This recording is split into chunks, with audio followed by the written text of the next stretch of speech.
The salt air hit my face the moment I stepped off the bus, carrying with it the promise of something I couldn't name. Maybe it was freedom. Maybe it was just the smell of seaweed and distant fish markets. Either way, it felt like breathing for the first time in months. Crescent Bay wasn't much to look at. A cluster of weathered buildings clinging to the California coast like barnacles on a pier. Population 8,000 on a good day, maybe 12,000 during tourist season. It was the kind of place people came to disappear, which made it perfect for someone like me. Someone running from the ghost of a relationship that had slowly suffocated me until I'd forgotten what my own voice sounded like.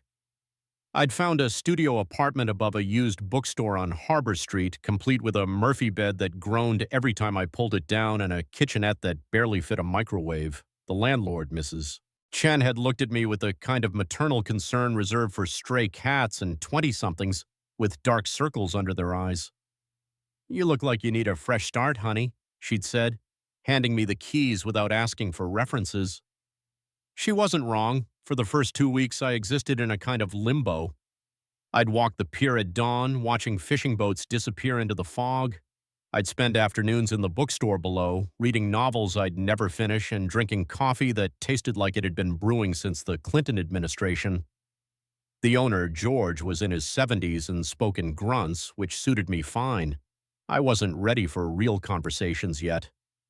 But the thing about small coastal towns is that they have a way of holding mirrors up to your soul whether you want them to or not.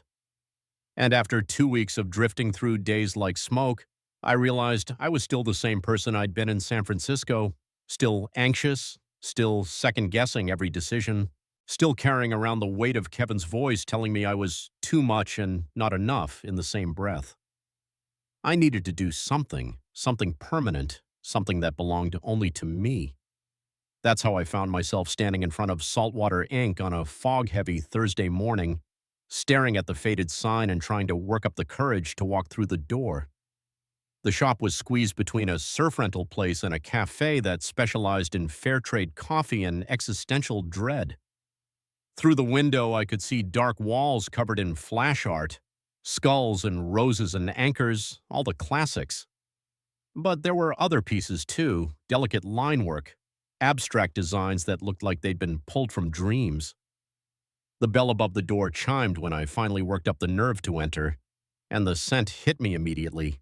Antiseptic mixed with ink and something else I couldn't identify. Something that made my chest tighten in a way that had nothing to do with anxiety. "Help you?" The voice came from behind the counter, low and quiet. I turned, and that's when I saw him for the first time. He was bent over a sketchbook, dark hair falling across his forehead as he worked. When he looked up, I felt something shift in the air between us, a subtle change in pressure, like the moment before lightning strikes. His eyes were the color of sea glass, pale green with flecks of gold, and they held mine for a beat longer than necessary before he set down his pencil. I cleared my throat, suddenly aware of how my voice sounded in the quiet space. "I was thinking about getting a tattoo." He nodded, closing the sketchbook and giving me his full attention. He was probably my age, maybe a year or two older, with the kind of lean build that spoke of careful movement and deliberate grace. His arms were covered in ink, not the random collection of pieces you'd expect, but a cohesive story told in black and gray. Waves crashed into geometric patterns that dissolved into botanical illustrations that morphed into something that might have been birds or might have been music notation. It was impossible to tell where one piece ended and another began. "First tattoo?" he asked. "Yeah, no, I have a small one on my shoulder blade, but this would be my first real one." Something that might have been a smile played at the corners of his mouth. What makes a tattoo real? The question caught me off guard. I'd expected him to pull out a book of flash art to ask me about size and placement and whether I was sure I could handle the pain. Instead, he was looking at me like he genuinely wanted to know the answer. "I guess something that means something, something that's mine." He nodded slowly, and I had the strange sense that he understood exactly what I meant. "You have an idea of what you want?" "Something related to water," I said, the words coming out before I'd fully formed the thought. I just moved here from the city. I feel like I'm learning to breathe again, if that makes sense. It does. He was quiet for a moment, studying my face with an intensity that made me want to look away, but I didn't. There was something about his attention that felt different from Kevin's. Kevin had looked at me like he was cataloging my flaws. This guy looked at me like he was reading a story. I'm Eli, he said finally. Sam? Nice to meet you, Sam. The way he said my name made it sound like something worth saying. When were you thinking of doing this? I don't know. Soon, I guess. I kind of walked in here on impulse. Those are usually the best tattoos, Eli said. The ones you don't overthink. He pulled out an appointment book that looked like it had been through a war. The leather cover was worn smooth and the pages were filled with his careful handwriting. I've got some time next Tuesday. That work for you? Yeah, Tuesday's good. He wrote my name in the book and I watched his hands as he worked. They were artist's hands. Long fingers stained with ink, a small scar on his knuckle that looked like it had a story. When he looked up, he caught me staring. Want to grab some coffee while we talk about design ideas? He asked. There's a place next door that doesn't completely butcher their espresso. I nodded, not trusting my voice to sound normal. There was something about the way he moved as he locked up the shop, something fluid and purposeful that made me hyper-aware of my own clumsy limbs. We walked the 10 steps to the cafe in comfortable silence, and I tried not to notice the way he held the door open for me with the casual chivalry of someone who'd been raised right. The cafe was exactly what you'd expect from a place called the Daily Grind in a town like Crescent Bay. Mismatched furniture, local art on the walls, and a barista with enough piercings to set off a metal detector. Eli ordered a cortado. I got a cappuccino and immediately regretted it when my hand started shaking from nerves. We found a table by the window and Eli pulled out a small sketchbook from his jacket pocket. It was different from the one he'd been working on in the shop, smaller, more personal, the kind of book that held ideas instead of appointments. So, he said, flipping to a blank page. Water. What kind of water are we talking about? Ocean, river, rain? Ocean, I think, but not like a typical wave tattoo, something more abstract. He nodded, his pencil already moving across the paper. What brought you to Crescent Bay? The question was casual, but I sensed there was nothing casual about the way he asked it. Needed a change. My ex and I broke up, and I realized I'd been living his life instead of mine. That's rough. His pencil paused for a moment. How long were you together? 3 years. 3 years of him telling me who I should be. I took a sip of coffee, grateful for something to do with my hands. Sorry, you probably don't want to hear about my relationship drama. I asked, Eli said simply. He looked up from his sketch, and there was something in his expression that made my chest tight. Besides, it helps with the design. Tattoos aren't just about the image. They're about what the image means to the person wearing it. He went back to sketching, and I watched his face as he worked. There was a concentration there that was almost meditative, like he was channeling something directly from his mind to the paper without any conscious interference. The cafe noise faded into background static. Do you ever get tired of it? I asked. Hearing everyone's stories? Only when they don't mean it, he said without looking up. The simple honesty of the answer hit me harder than it should have. In San Francisco, everything had been performance. Kevin's startup friends competing over who could sound the most profound while saying the least. Gallery openings where people discussed art they didn't understand with vocabulary they'd learned from Wikipedia, but here was this guy who dealt in permanent art, who listened to people's stories and translated them into something they'd carry forever, and he answered my question like it was the most natural thing in the world. What about you? I asked. What's your story? He looked up then, and for a moment I saw something flicker across his face, surprise maybe, or recognition. I grew up here, left for art school, came back when my dad got sick, stayed after he died because, he shrugged, because it felt right. I'm sorry about your dad. Thanks. It was a couple years ago now. He turned the sketchbook around, showing me what he'd been working on. What do you think? The sketch took my breath away. It wasn't a wave or a traditional water design. Instead, it was something that looked like precipitation. Thousands of tiny droplets forming and falling and reforming in an endless cycle.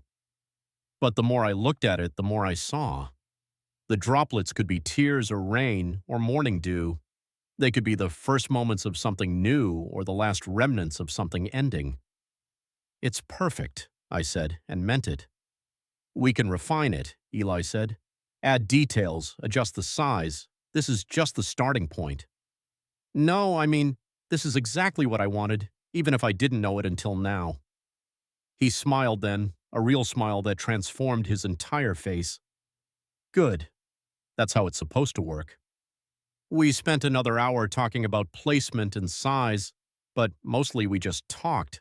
I learned that he'd studied fine art before switching to tattooing, that he'd been working on a series of paintings inspired by tide pool ecosystems, that he read philosophy books during slow afternoons and made his own coffee because the stuff at the cafe next door was barely acceptable. I told him about my job doing graphic design for tech companies, how I'd fallen into it because it seemed practical, but it never felt like art. About growing up in suburban Sacramento and always feeling like I was waiting for my real life to start. About the morning I'd woken up next to Kevin and realized I felt more alone than I ever had when I was actually alone. That's the worst kind of loneliness, Eli said, when you're lonely because of someone else. The way he said it made me think he knew exactly what I meant. When we finally left the cafe, the fog was starting to lift, revealing glimpses of brilliant blue sky. We walked back toward the tattoo shop, and I found myself walking slower than usual, reluctant for the conversation to end. So Tuesday, Eli said when we reached Saltwater Inc. 2 o'clock work for you? Yeah, Tuesday at 2. He unlocked the shop door but didn't go inside immediately. Instead, he turned back to me, and for a moment we just stood there on the sidewalk, the space between us charged with something I couldn't name. Sam, he said. Yeah? I'm glad you walked in today. The words were simple, but the way he said them, quiet and sincere, made them feel like something more, like a promise or a confession or the first line of a story neither of us had written yet. Me too, I said.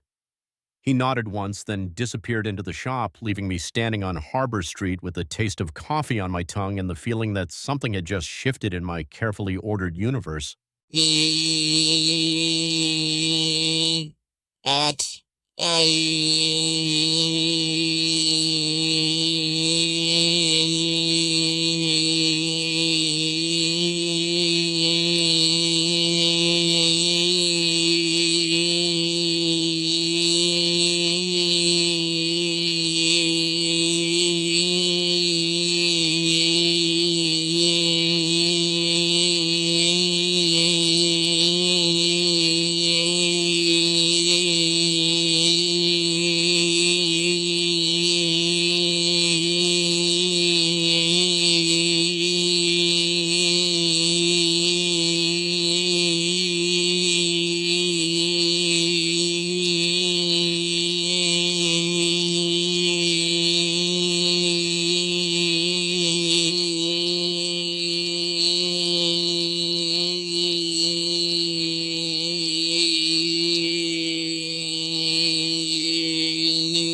as he sketched, the way his eyes had lingered on mine when I said the design was perfect. the quiet intensity of his voice when he'd asked about my story. There was something about him that made me feel seen in a way I hadn't experienced in years, maybe ever. On Monday night, I barely slept. I lay in my Murphy bed listening to the sound of waves against the breakwater and wondering what it would feel like to have someone like Eli touch my skin with that same careful attention he'd given to his sketch. The thought made my stomach flip with something that was equal parts anticipation and terror. By the time Tuesday arrived, I was a mess of nervous energy. I changed shirts 3 times, then stood in front of my bathroom mirror wondering why it mattered what I wore to get a tattoo. But it did matter somehow. This felt like more than just an appointment. It felt like stepping across a threshold into something unknown. I arrived at Saltwater Inc. 10 minutes early, which I immediately regretted because it gave me too much time to second-guess everything. Through the window, I could see Eli preparing his station, laying out needles and ink caps with the precision of a surgeon. He was wearing a black t-shirt that showed off the art covering his arms, and his dark hair was pushed back from his forehead. When he looked up and saw me standing outside, he smiled and gestured for me to come in. "Ready for this?" he asked as I settled into the tattoo chair. "I think so, maybe. Ask me again in a few hours." He laughed, a low sound that seemed to come from somewhere deep in his chest. That's honest. I like honest. The shop felt different with just the two of us in it, more intimate. The afternoon light filtered through the front windows, casting everything in a golden haze that made the whole place feel like it existed outside of normal time. Eli moved around his station with practiced efficiency, but I caught him glancing at me when he thought I wasn't looking. "You nervous?" he asked, pulling on black latex gloves. "A little, maybe more than a little."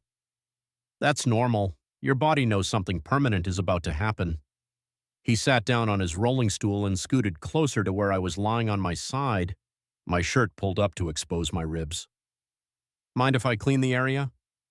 I shook my head, not trusting my voice. The first touch of the alcohol-soaked gauze against my skin made me shiver, but it wasn't from the cold. It was from the careful way Eli's fingers held the gauze, the way he moved it across my ribs with gentle, deliberate strokes. "You've got good skin for this," he said, his voice quieter now that he was focused on his work. "Clean, unblemished." The compliment, if that's what it was, made heat rise in my cheeks. "Thanks, I guess." "It's a good thing. Some people come in with skin that's been through hell, sun damage, scars, old tattoos that were done by people who shouldn't have been holding a needle. But yours—" He trailed off, his fingers pressing gently along my ribs to test the skin tension. "Yours is like a blank canvas." The way he said it made me think of art galleries and pristine white walls waiting for masterpieces, but also of vulnerability, of trust, of letting someone write their story on your body. "This might feel a little cold," Eli said, holding up the stencil he'd created from his sketch. "I'm going to place it and see how it looks, okay?" I nodded and then felt the cool pressure of the transfer paper against my skin. Eli's hands were steady as he smoothed it down, his touch professional but somehow still personal. When he peeled the paper away, I could feel the outline of the design against my ribs like a whispered promise. "Want to see?" he asked. I sat up and twisted to look in the mirror he'd positioned beside the chair. The design was even more beautiful as a stencil than it had been as a sketch. The droplets seemed to flow along the natural curve of my ribs, following the lines of my body like they'd been meant to be there all along. "It's perfect," I said. "Exactly where it should be." "Good." Eli's eyes met mine in the mirror, and for a moment neither of us looked away. "Once I start, there's no going back." The words hung in the air between us, loaded with meaning that had nothing to do with tattoos. I turned back to face him, acutely aware of how close we were, how the space between us seemed to hum with electricity. "I'm ready," I said. He nodded and picked up his tattoo machine, adjusting the settings with the kind of precision that spoke of years of practice. "I'll start with the outline. Just try to breathe normally and let me know if you need a break." The first touch of the needle against my skin was like nothing I'd ever felt before, sharp and burning and somehow intimate all at once. I gasped and Eli immediately looked up. "You okay?" Yeah, just intense. It gets easier. Your body adjusts. He went back to work, his free hand resting against my ribs to steady the skin. Try to focus on something else. Tell me about San Francisco. What did you like about it? For the next hour, we talked about cities and art and the strange loneliness of crowded places. Eli's voice was soothing, a constant presence that helped me focus on something other than the burning sensation of the needle. But I was hyper aware of his touch, the way his fingers pressed against my skin, the warmth of his palm, the careful precision of every movement. How are we doing? He asked during a pause to refill his ink caps. Good, better than I expected. I twisted to look at his progress in the mirror. The outline was taking shape, the droplets seeming to float along my ribs like they were suspended in some invisible current. It's beautiful. Wait until it's finished. The shading is going to make it really come alive. He went back to work, and I found myself studying his face as he concentrated. There was something almost meditative about the way he worked, like he was channeling something deeper than just technical skill. His brow was slightly furrowed, his lips pressed together in concentration, and occasionally he'd tilt his head to get a better angle, causing his hair to fall across his forehead. Do you ever get tired of seeing so many people's stories on their skin? I asked during another break. Eli paused, his machine hovering above my ribs. Only when they don't mean it. What do you mean? Sometimes people come in wanting tattoos because they think they should want them, because their friends have them, or because they saw something on Instagram, but they don't really connect with the art. They're just collecting images. He looked at me then, his sea glass eyes serious. But sometimes someone comes in with a story that means something. Those are the tattoos that matter. Which kind is mine? Yours? He smiled, a small private expression that made something flutter in my chest. Yours is the kind that changes you, the kind that helps you remember who you are. There was something in his voice that made me think he wasn't just talking about the tattoo, but before I could analyze it further, he was back to work, the needle buzzing against my skin in a rhythm that was almost hypnotic. By the time he moved on to shading, the shop had grown quiet except for the hum of the machine and the distant sound of waves outside. The afternoon light had shifted, casting longer shadows across the walls, and I realized we'd been at this for over 2 hours. You're doing really well, Eli said, wiping away excess ink with a paper towel. Some people tap out after an hour on their ribs. It helps that you're good at this. Thanks. He paused his work and looked at me. Can I ask you something? Sure. Your ex, the one who told you who to be, did he ever see the real you? The question caught me off guard. Not because it was too personal. Somehow, lying here while Eli marked my skin permanently had created a kind of intimacy that made personal questions feel natural, but because I'd never really thought about it that way. I don't think so, I said finally. I don't think I let him. I was so busy trying to be what he wanted that I forgot what I actually wanted. And now? Now I'm trying to figure that out. Eli nodded and went back to shading, but I could feel the weight of his attention even when he wasn't looking at me. It was different from Kevin's attention, which had always felt like scrutiny. This felt like being truly seen. What about you? I asked. Do you ever let people see the real you? His hand stilled for just a moment before continuing its steady work. Not often. It's easier to be the quiet guy who listens to everyone else's stories. But you have stories too. Everyone has stories. Not everyone wants to hear them. There was something in his voice, a note of resignation or maybe just acceptance, that made me want to tell him I wanted to hear them, all of them. But before I could find the words, he was speaking again. Almost done with the shading. How are you feeling? Good. A little lightheaded, maybe. That's normal. We'll take a break before I do the final details. He set down his machine and peeled off his gloves, then handed me a bottle of water from the mini-fridge behind his station. Drink this, and maybe eat one of these. He held out a pack of crackers. Your blood sugar's probably low. I sat up carefully, suddenly aware of how long I'd been lying in the same position. The water was cold and perfect, and the crackers helped settle the strange floating feeling in my head. Eli perched on his stool across from me, and for the first time since we'd started, I could really look at him without the distraction of the needle. Can I see it? I asked.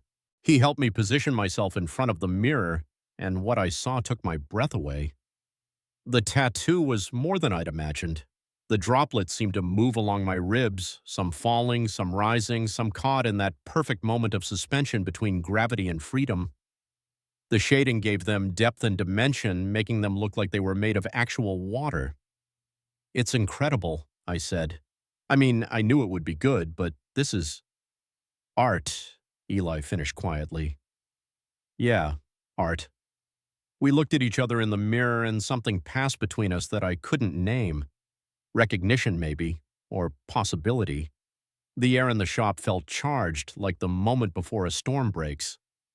We should finish up, Eli said, his voice slightly rougher than before. Just a few more details and we'll be done.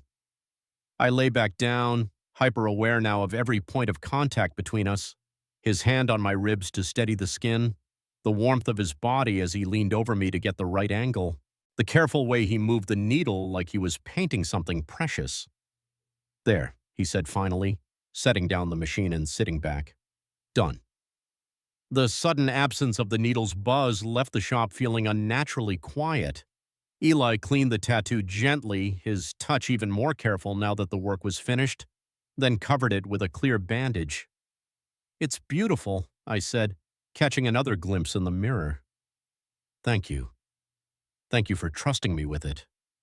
The words hung between us as I sat up and carefully pulled my shirt back down.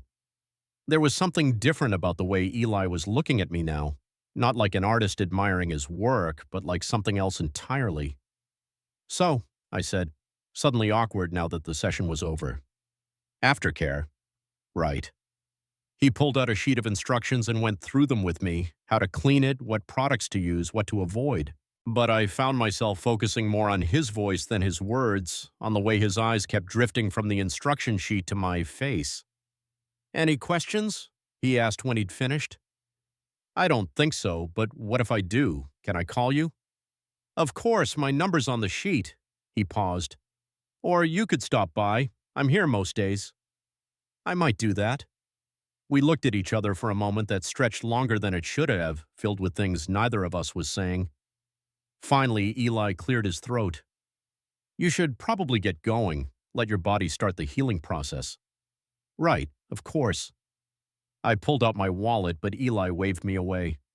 We'll settle up next time. This was just the first session. Next time. Most pieces this size need a touch-up after they heal, just to perfect any lines that might have settled differently than expected. He was cleaning his equipment, not looking at me. Plus, I was thinking we might add some subtle color. Nothing dramatic, just hints of blue and green to make the water effect more pronounced. The idea of coming back, of sitting in this chair again while Eli worked on my skin, made something flutter in my chest. That sounds perfect. Good. Give it 2 weeks to heal, then come back and we'll see how it's settling. I nodded and headed for the door, but stopped when I reached it. Eli? Yeah? I'm glad I walked in here that day. He looked up from his cleaning and his smile was soft and real. Me too, Sam. Me too. The next 2 weeks passed in a haze of healing and anticipation. I followed Eli's aftercare instructions religiously, washing the tattoo with unscented soap and applying thin layers of healing balm.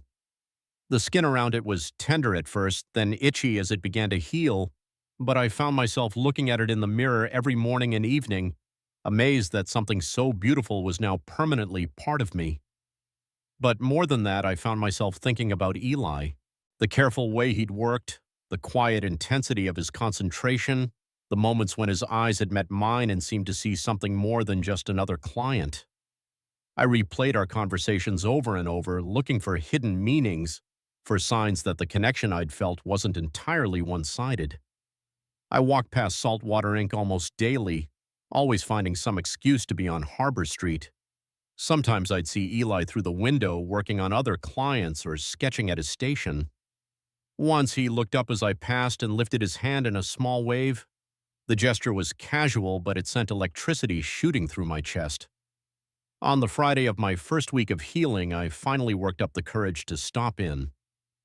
The bell chimed as I entered, and Eli looked up from where he was sterilizing equipment. "Hey," he said, and his face lit up in a way that made my pulse quicken. "How are you feeling? How's the healing going?" "Good, really good. I think I'm following your instructions properly. Want me to take a look? Make sure everything's on track?" I nodded, perhaps too eagerly, and followed him to the back of the shop. He gestured for me to sit in the tattoo chair, and I lifted my shirt so he could examine his work. "This looks perfect," he said, his fingers hovering just above my skin without quite touching. "No signs of infection, good color retention. You've been taking care of it. I told you I'd follow instructions. Not everyone does." His hand was still near my ribs, close enough that I could feel the warmth radiating from his palm. Some people think they know better than the person who's been doing this for years. I'm not that kind of person. "No," he said quietly. "You're not." Our eyes met, and for a moment the air between us felt charged with possibility. Then Eli stepped back, and the moment passed. "Looks like you'll be ready for the touch-up right on schedule," he said. "2 weeks from your original appointment?" "That works for me." "Good. I've been thinking about the color additions. I have some ideas I'd like to run by you." He pulled out his sketchbook and showed me some color studies he'd done, subtle washes of blue-green that would make the droplets look like they were catching light. The work was beautiful, more sophisticated than anything I could have imagined. "These are incredible," I said. "You've been working on this all week?" "I had some free time." He closed the sketchbook, but not before I caught a glimpse of other sketches, studies of hands and profiles that looked suspiciously like they might be of me. Plus, I wanted to make sure the next session was perfect. There was something in his voice that made me look at him more closely. "Eli, is everything okay?" "Yeah, it's just—" He ran a hand through his hair, a gesture I was starting to recognize as nervous. I don't usually put this much thought into touch-up sessions. What makes this one different? He looked at me then, really looked at me, and I saw something in his expression that made my breath catch. "I think you know." The words hung between us, loaded with meaning. I felt like we were standing at the edge of something, teetering on the brink of a conversation that would change everything. But before either of us could take that step, the shop door chimed and another customer walked in. "I should let you get back to work," I said, standing quickly and pulling my shirt down. "Sam, wait. I'll see you in a week, okay?" I practically fled from the shop, my heart hammering against my ribs. Outside on the sidewalk, I pressed my back against the brick wall and tried to steady my breathing. What had just happened in there? And more importantly, what had almost happened? That night, I lay in my Murphy bed staring at the ceiling and replaying the conversation over and over, the way Eli had looked at me when he said, "I think you know." The sketches in his notebook that might have been studies of my face. The careful way he'd examined my tattoo, his hand hovering so close to my skin I could feel the heat of it. I was in trouble, deep, complicated trouble. The week that followed was torture. I found myself walking past the tattoo shop even more frequently, always hoping to catch a glimpse of Eli, but never quite working up the courage to go inside. Twice I saw him taking smoke breaks in the alley beside the shop, and both times I ducked into the bookstore to avoid being seen. "You're acting like a teenager with a crush," George muttered from behind his cash register as I pretended to browse the same shelf of mysteries for the third time that week. "I don't know what you're talking about," I said, but my cheeks burned with embarrassment. Was it that obvious? "Kid, I've been watching people moon over each other for 73 years. You've got it bad for someone." I pulled a random book from the shelf and opened it, pretending to read. "It's complicated." "It always is. Question is, what are you going to do about it?" That was the problem. I had no idea what to do about it. Kevin had been my only serious relationship, and that had started in the safe, familiar territory of college where everything felt temporary and low stakes. This felt different, more intense, more real, more terrifying. By the time my appointment rolled around, I was a bundle of nervous energy. I'd changed clothes 4 times that morning, finally settling on a button-down shirt that would be easy to remove and jeans that didn't make me look like I was trying too hard. Not that it mattered what I wore to get a tattoo, except it did matter, somehow. I arrived at Saltwater Ink. exactly on time, having spent the previous 10 minutes pacing around the block to avoid being early. Eli looked up when I entered, and his smile was warm and genuine. "Right on time," he said. "How are you feeling about this?" "Good. Excited to see how it turns out with the color." "Me too. I've been looking forward to this all week." There was something in his voice that made me think he wasn't just talking about the tattoo, but I didn't trust myself to read too much into it. Instead, I followed him to his station and settled into the familiar chair. The shop felt different today. Maybe it was the late afternoon light filtering through the windows, or maybe it was the fact that we were alone again, but there was an intimacy to the space that hadn't been there during my first session. Eli moved around his station with the same practiced efficiency, but I caught him glancing at me more often than necessary. "Let's see how this healed," he said, pulling on his gloves. I lifted my shirt, and his intake of breath was audible. "Sam, this looks incredible. I mean, I expected it to heal well, but this is perfect." His fingers traced the air just above the tattoo, following the lines of the droplets without quite touching my skin, but I could feel the heat of his hand, could sense the careful attention he was paying to every detail. "The lines held beautifully," he continued, "and the shading settled exactly how I hoped it would. This is going to be stunning with the color work." "I trust your vision," I said, and meant it. "Good. Because I have a few ideas that go beyond what we originally discussed." He sat back and looked at me. "If you're open to it, I'd like to extend the design slightly, add some subtle elements that will make the whole piece flow better." "What kind of elements?" "Small details, maybe some subtle highlights that catch the light, some connecting elements that make it feel like the water is actually moving." He pulled out his sketchbook and showed me the refined design. "What do you think?" The additions were perfect, tiny touches that would make the tattoo come alive without overwhelming the original concept. "I love it. Let's do it." "Okay. This might take a while. We're talking maybe 3 hours of work." "I'm not going anywhere." Something flickered across his face at those words, but he just nodded and began preparing his colors. I watched him work, mixing tiny amounts of pigment with the same careful attention a painter might give to matching the exact shade of sky at sunset. "The color work is going to feel different," he said as he picked up his machine. "More delicate. I'll be working in layers, building up the effect gradually." The first touch of the needle was softer than I remembered, more like a whisper against my skin than the bold declaration of the original line work. Eli worked in small sections, adding touches of blue-green that seemed to breathe life into the droplets. "How does it feel?" he asked after a few passes. "Different. Good different. Like you're painting instead of tattooing." "That's exactly what I'm doing. Your skin is the canvas." There was something almost reverent in the way he said it, and I found myself studying his face as he worked. The concentration was there, the same meditative focus I'd noticed before, but there was something else too, something softer. "Can I ask you something?" I said during a break. "Sure." "Why did you become a tattoo artist? I mean, you could have stayed in fine art." Eli was quiet for a long moment, wiping excess ink from my skin with gentle strokes. "Fine art is about creating something that exists separate from people. You make a painting, you put it on a wall, people look at it. But this," he gestured to the tattoo taking shape on my ribs, "this becomes part of someone. It changes them. They carry it with them forever." That's a lot of responsibility. It is. That's why I only take on pieces that mean something. That's why I spent all week thinking about how to make this perfect for you. The admission hung between us, loaded with implications neither of us was ready to address. But I felt it. The weight of being someone worth that kind of attention, that kind of care. "You're different," I said quietly. "Different how?" "From anyone I've ever met.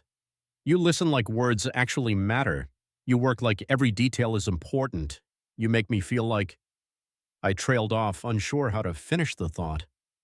"Like what?" like I'm worth the attention.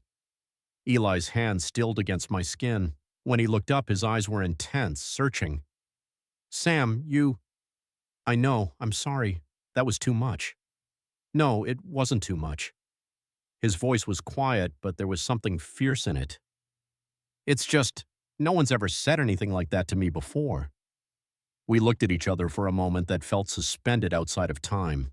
Then Eli cleared his throat and went back to work, but something had shifted between us. The air felt heavier, charged with possibility and danger in equal measure. The hours passed in a blur of quiet conversation and comfortable silences. Eli told me about growing up in Crescent Bay, about watching the town change as tourism grew, about the way the light looked different in winter when the fog rolled in thick and stayed for days. I told him about San Francisco, about feeling lost in a city full of people, about the strange relief of finally being somewhere small enough to breathe. But underneath the words, there was something else happening. Every accidental touch, his hand steadying my shoulder, my fingers brushing his when he handed me water, seemed to carry an electric charge. Every glance that lasted a beat too long felt like a question neither of us knew how to ask. By the time he started on the final details, the sun had set, and the shop was lit only by the warm glow of his work lamp. The rest of Crescent Bay felt far away, like we existed in our own private universe where nothing mattered except the careful work of his hands and the growing certainty that something irreversible was happening between us. Almost done, Eli said, his voice rougher than usual. Just a few more touches. I could barely focus on his words. I was hyper-aware of his proximity, of the way his breath felt against my skin when he leaned close to work on a particularly delicate section. The intimate darkness of the shop seemed to wrap around us like a cocoon, and I found myself holding my breath every time he paused in his work. There, he said finally, setting down his machine and sitting back. Finished. But he didn't move away. Instead, he stayed close, his eyes tracing the lines of his work with something that looked like wonder. The tattoo was beautiful. The added color made the droplets seem to glow from within, and the new details created an illusion of movement that was mesmerizing. It's perfect, I breathed. Yeah, Eli said quietly. It is. But when I looked at him, he wasn't looking at the tattoo anymore. He was looking at me, and there was something in his expression that made my heart hammer against my ribs. Eli, I started, but he shook his head. Don't say anything yet. His hands were shaking slightly as he began cleaning the tattoo, his touch even gentler than usual. Let me finish taking care of you. The word sent heat spiraling through my chest. He cleaned the tattoo with careful precision, then applied the protective bandage with hands that lingered longer than necessary. When he was done, he didn't step away. Instead, he sat there on his stool close enough that I could see the flecks of gold in his green eyes. Sam, he said, my name barely more than a whisper. Yeah? I don't know what this is, but I don't want to stop feeling it. Part 2. The words hung in the darkened shop like smoke, heavy and inescapable. I didn't speak at first, couldn't speak. I just looked at him, really looked. At the way the work lamp cast shadows across his face, highlighting the sharp line of his jaw and the fullness of his lower lip. At the way his eyes held mine without flinching, even though I could see the fear there, the vulnerability that came with laying yourself bare. Outside, the sounds of Crescent Bay at night were muted. Distant voices from the bars down the street, the occasional car passing on Harbor Street, the eternal whisper of waves against the breakwater. But inside the shop, there was only silence and the space between us that felt both infinite and impossibly small. My heart was beating so hard I was sure he could hear it. Everything in me wanted to reach for him, to close the distance that separated us, but I was terrified of breaking whatever fragile thing was building between us. This felt like standing at the edge of a cliff, knowing that one step forward would change everything and there would be no going back. Eli, I whispered, his name the only word I could manage. He leaned forward slightly, just enough that I could feel the warmth radiating from his skin. I've been thinking about this since that first day, since you walked in here looking like you needed saving, and I realized I might need saving too. The confession hit me like a physical thing, a punch to the solar plexus that left me breathless. Because I had been thinking about it too, about the careful way he touched my skin, about the intensity in his eyes when he worked, about the way he listened like my words were worth holding on to. I don't know how to do this, I said, the admission scraping raw in my throat. Do what? This. Whatever this is, I gestured between us, helpless to define something I'd never experienced before. I don't know the rules. There are no rules, Eli said quietly. There's just this. He lifted his hand, hovering it near my face without quite touching. I could feel the heat of his palm against my cheek, could sense the tremor in his fingers that matched the shaking in my chest. The air between us felt charged, like the moment before lightning strikes. Can I? He started, then stopped, swallowing hard. Yes, I said, before he could finish the question. He touched my face then, just the barest brush of his fingertips against my cheekbone. The contact was feather-light, but it sent electricity racing through my entire body. I let my eyes drift closed, focusing on the careful way he traced the line of my jaw, the gentle pressure of his thumb against the corner of my mouth.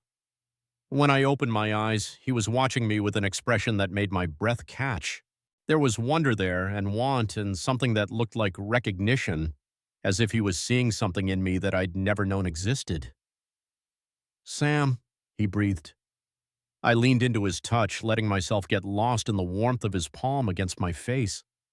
Everything about this moment felt precious and terrifying, like holding something made of the finest glass that might shatter if I moved too quickly. I've never, he started, then stopped, his thumb brushing across my lower lip. Never what? Never felt like this, never wanted to be this close to someone. His voice was barely audible. A confession meant only for the darkness between us. I've been with people before, but never, not like this. I understood what he meant. Kevin and I had been together for 3 years, but I'd never felt this overwhelming urge to know someone completely, to map every thought and feeling and secret fear. This was different. This was dangerous. Me neither, I whispered. Not like this. He leaned closer then, close enough that I could feel his breath against my lips. We stayed like that for what felt like an eternity, suspended in the space between wanting and having, between the safety of distance and the terrifying vulnerability of touch. I don't want to mess this up, he said. You won't. How do you know? Because you care too much to mess it up. Something shifted in his expression then, a kind of surrender that made my heart race. He closed the final distance between us slowly, so slowly that I had time to memorize every detail, the way his eyelashes cast shadows on his cheeks, the small scar near his left eyebrow, the exact moment when his lips brushed against mine. The kiss was barely a kiss at all, more like a question asked in the softest possible whisper, a tentative exploration that spoke of reverence and fear in equal measure. His lips were warm and slightly chapped, and when he pulled back after just a moment, I could taste the lingering sweetness of the mint tea he'd been drinking. Oh, I breathed, the sound escaping me without permission. Yeah, he said, resting his forehead against mine. Oh. We stayed like that, breathing each other's air, neither of us quite ready to name what had just happened. My hands were shaking where they gripped the arms of the tattoo chair, and I could feel the rapid flutter of Eli's pulse where his wrist rested against my neck. That was, I started. Terrifying, he finished. Yeah, but also perfect. The word hung between us, too big and too true to take back, because it had been perfect, in the way that first kisses were supposed to be but almost never were. It had been the kind of kiss that changed things, that drew new lines in the map of who we were and what we wanted. Eli pulled back slightly, just enough to look at me properly. In the warm light of the work lamp, his eyes looked almost gold, and there was something in them that made me feel simultaneously safe and completely unmoored. I should probably, he gestured vaguely toward the tattoo supplies scattered around his station. Right, of course. But neither of us moved. We just sat there, caught in the strange liminal space that exists after a first kiss, when everything feels different but you're not sure what comes next. There's a couch, Eli said finally, nodding toward the back of the shop where a worn leather sofa sat against the wall. If you want to, if you don't have to go, I don't have to go. He helped me down from the tattoo chair, his hand lingering on my arm longer than necessary. My legs felt unsteady, whether from sitting in the same position for hours or from the overwhelming intensity of what had just happened, I couldn't say. The couch was old and cracked, the kind of thing that probably came from a thrift store but had aged into comfort. Eli settled on one end, and I took the other, leaving a careful space between us that felt both necessary and unbearable. "This is weird, isn't it?" I said. "The weirdest." He ran a hand through his hair, leaving it messy and somehow even more appealing. "I don't usually, I've never kissed a client before." "Is that what I am? A client?" He looked at me then, really looked, and I saw something vulnerable and honest in his expression. "No, you stopped being just a client a long time ago." "When?" "That first day. When you said the design was perfect even though you'd never seen it before. I knew then that you were different." The admission made my chest tight with something that felt too big to contain. I thought I was imagining it. The way you looked at me, the way you listened. I kept telling myself I was reading too much into it. You weren't. We fell quiet again, the space between us humming with electricity. I found myself studying his hands where they rested on his knees, those artist's hands that had touched my skin with such careful precision that had just cupped my face like I was something precious. "Can I started, then lost my nerve. "What?" Instead of answering, I shifted slightly on the couch, close enough that our knees were almost touching. Eli watched me move with eyes that were dark and serious, but he didn't pull away. "Is this okay?" I asked, reaching out slowly to brush my fingers against his. "Yeah," he breathed. "It's okay." The contact was minimal, just the tips of our fingers touching, but it felt monumental, like we were conducting electricity through our skin, creating a circuit that connected us in ways I couldn't begin to understand. "I don't know what I'm doing," I admitted. "That makes two of us." We sat like that for a long time, hands barely touching, neither of us willing to break the spell by moving or speaking too loudly. Outside, Crescent Bay settled into deep night, the bar voices faded, the cars became less frequent, until there was nothing but the sound of our breathing and the distant whisper of the ocean. "What are you thinking about?" Eli asked eventually. "How different this feels from anything I've ever experienced before. How scared I am. How much I don't want it to end." I looked at him, finding courage I didn't know I possessed. "What about you?" "I'm thinking about how I've spent my whole life keeping people at a distance, and for the first time I don't want to." His thumb brushed across my knuckles, such a small gesture that sent warmth spiraling up my arm. "I'm thinking about how you make me want to be brave." "You are brave. You do this for a living. You create permanent art on people's bodies. That takes courage." "That's different. That's technical. This is—" He gestured between us, struggling for words. "This is terrifying." I understood completely, because this was terrifying. The way he made me feel like every nerve ending was suddenly awake. The way looking at him made my chest tight with wanting things I couldn't name. The way his touch seemed to reach parts of me I'd forgotten existed. "Eli," I said quietly. "Yeah?" "I need you to know that whatever this is, I'm in it. I don't know what that means or where it goes, but I'm in it." He turned his hand palm up, threading our fingers together properly for the first time. The contact was simple and profound, like a promise made in a language neither of us fully understood yet. "I'm in it too," he said. The words hung between us, heavy with implication, because this wasn't just about attraction or even affection. This was about stepping into something unknown and potentially life-changing, about letting ourselves want something that we'd never had before. "What happens now?" I asked. "I don't know. I've never been here before." "Here?" "Wanting someone this much."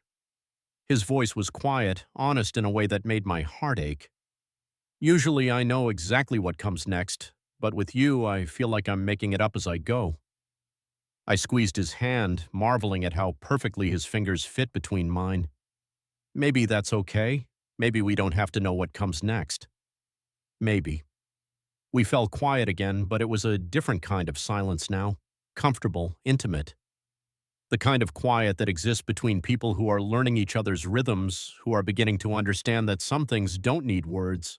I found myself studying his profile in the lamplight, the straight line of his nose, the way his eyelashes cast shadows on his cheeks, the small freckle just below his left ear that I'd never noticed before.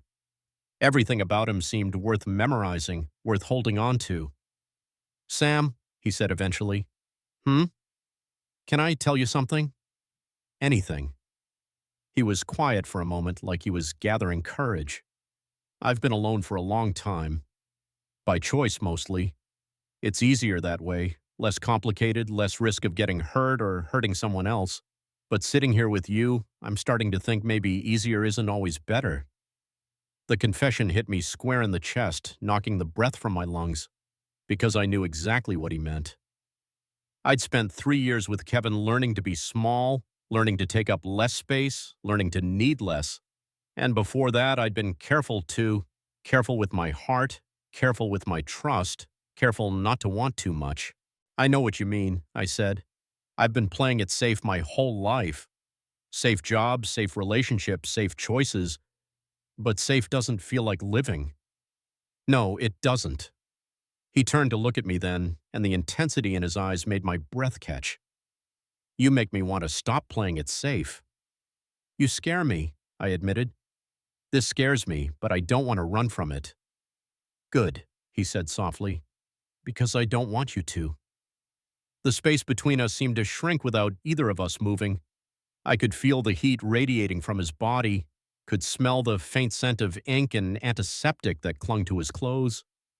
Everything about this moment felt balanced on a knife's edge, precious and fragile and absolutely essential. "Eli," I whispered. "Yeah? I want to kiss you again." Something flashed across his face, relief maybe, or recognition. "I want that too." This time, when he leaned toward me, there was less hesitation. Still careful, still reverent, but with a sureness that hadn't been there before. When his lips met mine, I felt something settle into place in my chest, like a puzzle piece finding its home. The kiss was deeper this time, though still gentle. I could taste the mint tea on his tongue, could feel the slight roughness of his beard against my skin. When he cupped my face with his free hand, I melted into the touch, amazed by how right this felt, how perfectly we seemed to fit together. When we finally broke apart, we were both breathing hard. Eli rested his forehead against mine, his thumb tracing circles on my cheekbone. "Jesus," he breathed. "Yeah. I don't think I know how to go slow with this." "Then don't," I said, surprising myself with my own boldness. "I mean, we don't have to rush anything, but don't hold back because you think you should." He pulled back to look at me, something searching in his expression. Are you sure?" "I'm not sure about anything right now except that I want to be here with you." That seemed to be the right answer because he smiled then, a real smile that transformed his entire face and made him look younger and more vulnerable than I'd ever seen him. "Okay," he said. "No holding back." He kissed me again, and this time there was nothing hesitant about it. His hand tangled in my hair, and I found myself gripping the front of his shirt, pulling him closer until there was no space left between us. The couch creaked under our shifting weight, but I barely heard it over the sound of our breathing and the thundering of my own heartbeat. When we broke apart this time, we were both flushed and slightly wild-eyed. Eli's hair was sticking up where my fingers had run through it, and I could see my own want reflected in his face. "This is really happening," I said, more to myself than to him. "Yeah, it is." The reality of it hit me then. Not just the kissing, but everything it represented. The complete upending of my carefully controlled life. The step into territory I'd never explored before. The risk of letting someone see me completely and trusting them not to break me. "I'm terrified," I admitted. "Me too." Eli's hand found mine again, squeezing gently. but I'd rather be terrified with you than safe without you. The words hit me like a physical blow, so honest and raw that I felt tears prick at the corners of my eyes. No one had ever said anything like that to me before. Kevin had wanted me to be safe, predictable, manageable, but Eli was saying he wanted me even if it meant risking everything. How do you do that? I asked. Do what? Say exactly the thing I need to hear without even knowing you're doing it. He smiled, soft and a little sad. Maybe because you do the same thing for me. We settled back against the couch then, my head finding its way to his shoulder as if it belonged there. His arm came around me automatically, and I marveled at how natural it felt, how right. Like we'd been doing this for years instead of minutes. What happens when this is all over? Eli asked quietly. The question hung in the air, loaded with implications I wasn't ready to face. Because what was this exactly? A moment? A night? Something more? I don't know, I said finally. But tonight I'm here. He tightened his arm around me, pressing a kiss to the top of my head. Tonight, you're here. We stayed like that for a long time, wrapped around each other on the old leather couch while Crescent Bay slept around us.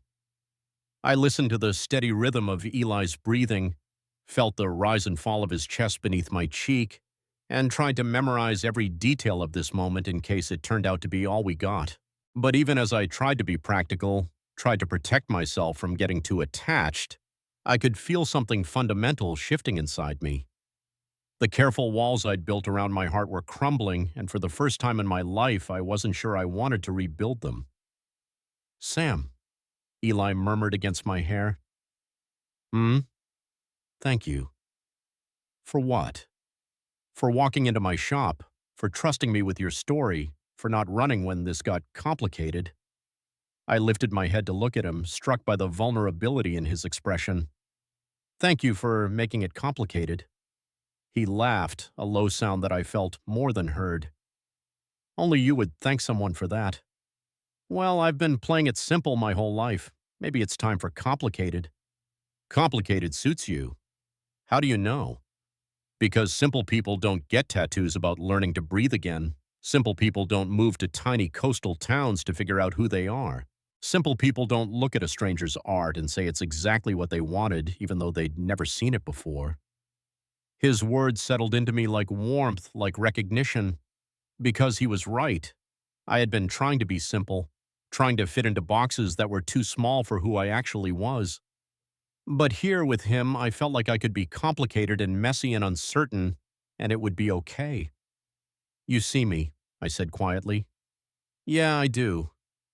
That's terrifying. I know, but I see you anyway.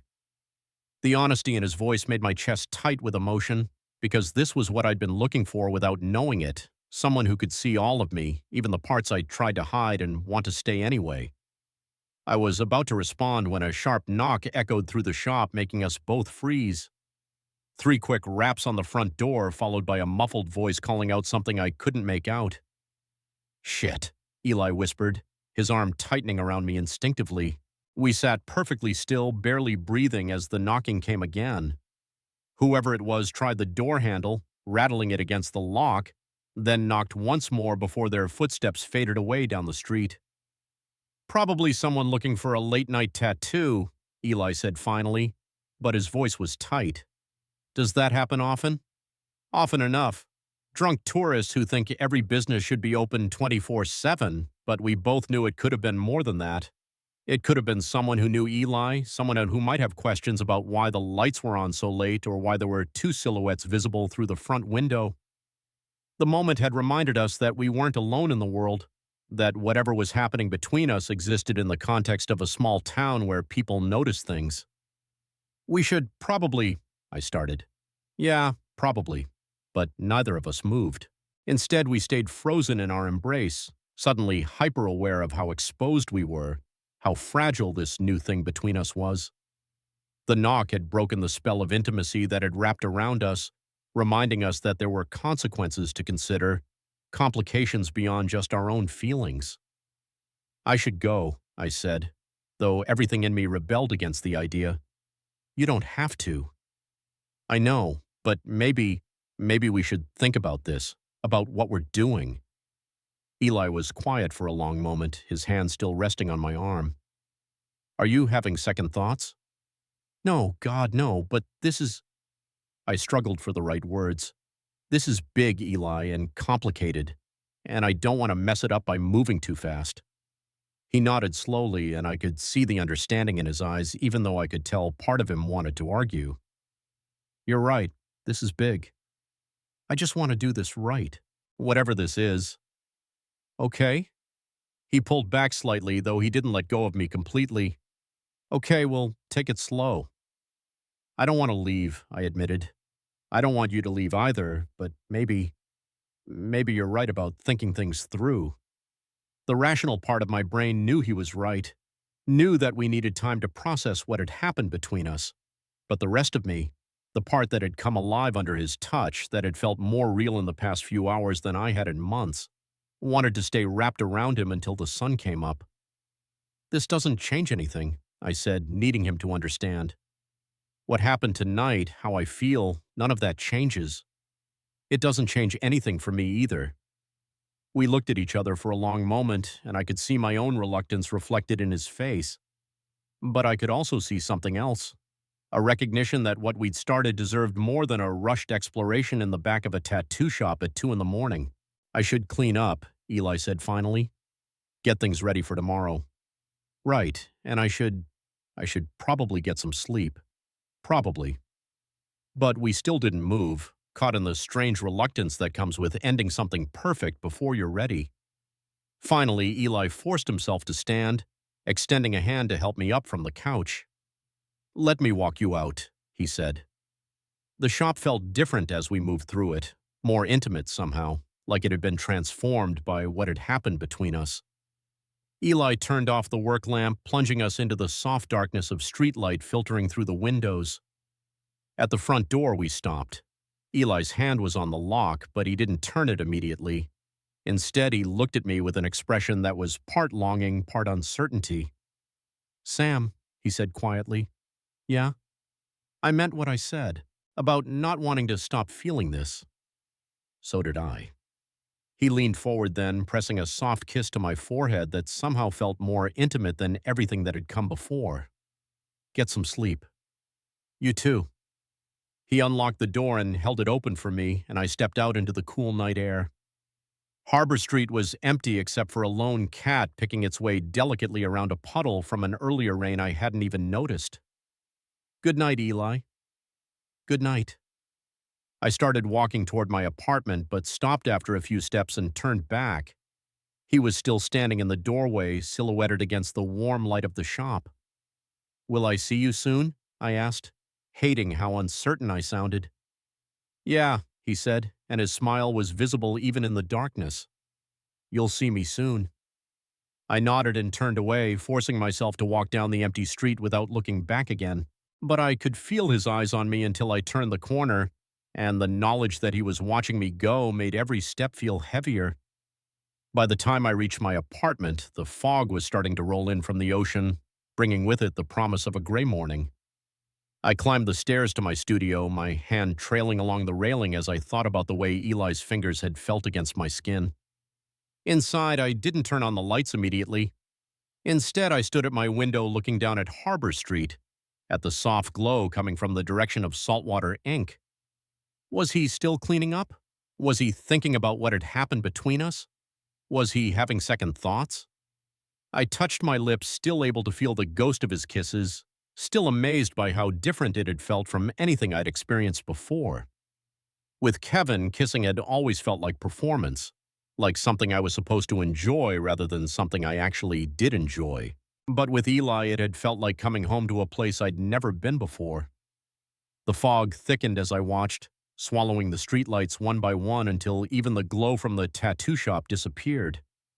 But I stayed at the window anyway, replaying every moment of the evening in my mind, the way he'd looked at me when he said he didn't want to stop feeling this, the careful reverence of his touch, the way he'd held me on the couch like I was something precious. Finally, exhaustion caught up with me, and I pulled down the Murphy bed and collapsed onto it fully clothed. But even as I drifted towards sleep, I could still feel the echo of Eli's hands on my skin, could still taste the sweetness of his mouth, could still hear his voice saying my name like it was something worth remembering. I woke to gray morning light filtering through my windows and the sound of foghorns from the harbor. For a moment, I lay still, caught between sleep and waking, wondering if the previous night had been a dream. But then I shifted and felt the pull of the healing tattoo on my ribs, and everything came flooding back. Eli. The kiss. The way he'd looked at me like I was something he'd been waiting for without knowing it. I sat up carefully, my head spinning slightly from the sudden movement. My mouth was dry and my clothes were wrinkled from sleeping in them, but underneath the physical discomfort was something else, a kind of humming anticipation, like my entire body was vibrating at a frequency it had never found before. I stumbled to the bathroom and caught sight of myself in the mirror. My hair was sticking up at impossible angles, and there was a crease from my pillow pressed into my cheek. But my eyes looked different, brighter, more awake than they'd been in months. I thought about Eli waking up in his own bed, wondered if he was feeling the same disorientation, the same sense that something fundamental had shifted in the night. Did he regret what had happened? Was he wishing he'd kept things professional?